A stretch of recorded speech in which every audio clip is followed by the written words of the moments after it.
Here is everything that I made for Christmas as a private chef for my family. Prep started the night before when I whipped together a batch of my focaccia dough so that it could proof overnight.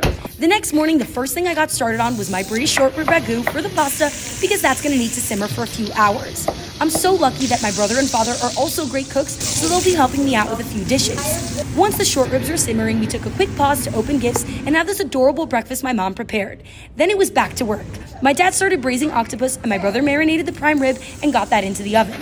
At this point, the focaccia was ready to start its second proof, so I set that up and then got started on some of the sides. I got the cream Swiss chard in the works along with garlic rosemary roasted potatoes, which I'm so glad I went with wedges because they came out so good.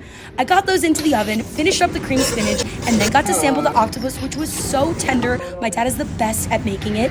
Next, I made the dressing for my fennel Caesar, fighting off the brotherly love. I opened up the anchovy paste I took home from Italy for this, and it was perfect. We had some extra bacon, so I had my brother wrap some dates as an extra app while my dad prepped the calamari. By then, the short ribs were finally ready, and they smelled incredible. I shredded them up and added them back to the sauce along with my secret ingredient, pumpkin pie spice.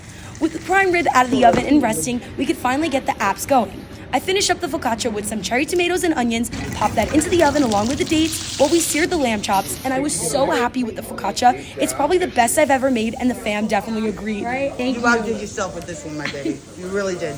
Then we fired up the last few apps of octopus and calamari, and while everyone took their seats at the table, I got the pasta going. I went with parpadelle because to me there is no better pasta to go with short ribs.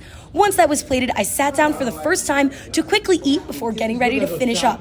I tossed together the salad and plated the chard and potatoes while my brother sliced into the gorgeous prime rib.